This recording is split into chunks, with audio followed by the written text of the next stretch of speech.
Classical? Techno? Jazz? Soul? How can the music of the American electronic music producer Carl Craig be boxed in and disciplined into a single musical genre? I'm Lucy. I'm a young Barbican reviewer, and I just experienced a music gig that transported me to the barren streets of Detroit with a rather radical sci-fi disco score. On Friday the 6th of April, Detroit's very own Carl Craig brought his symphonic reimaginings of his dance floor anthems to London's Barbican Hall. I went along to the sold-out show, and in all honesty, I didn't know what to expect.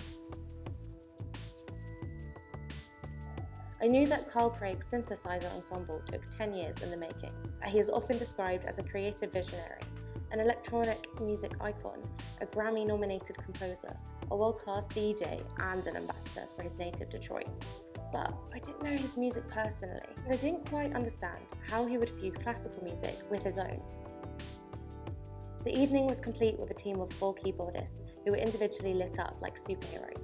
The American pianist Kelvin Scholler, who shared centre stage with Craig, and a vast collection of synthesizers.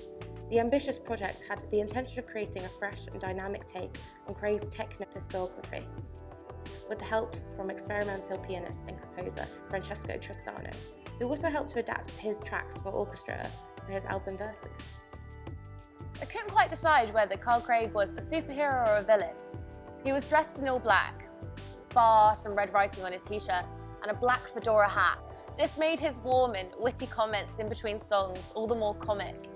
"Me and the boys have come to play our music," he casually informs the audience. Craig invited his audience to laugh with him and treated the room like they were all his good friends. Sandstorms, the standout song of the night, which was originally released in 2004, Craig admits is close to his heart because it's a way of relating to soldiers after 9/11, the feeling of being stuck in the desert, a place that wasn't their home. The sporadic spread of spotlights became policing searchlights on the stage. As the music built with tension, and the projection screen behind the synthesizer presented a voyeuristic film of Detroit's skyscrapers, You could sense the urgency of the need to escape. On screen, the roads of Detroit seemed to twist and turn, and the music seemed to offer no escape. It was a sci-fi movie and classical twist in Craig's song, At Les, produced at his friend's house, Les, that really won me over.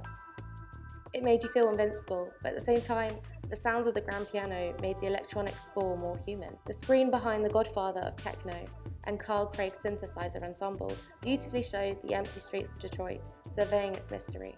However, the screen didn't even have to be there. The music itself was visionary, and as Craig puts it, music transcends the streets.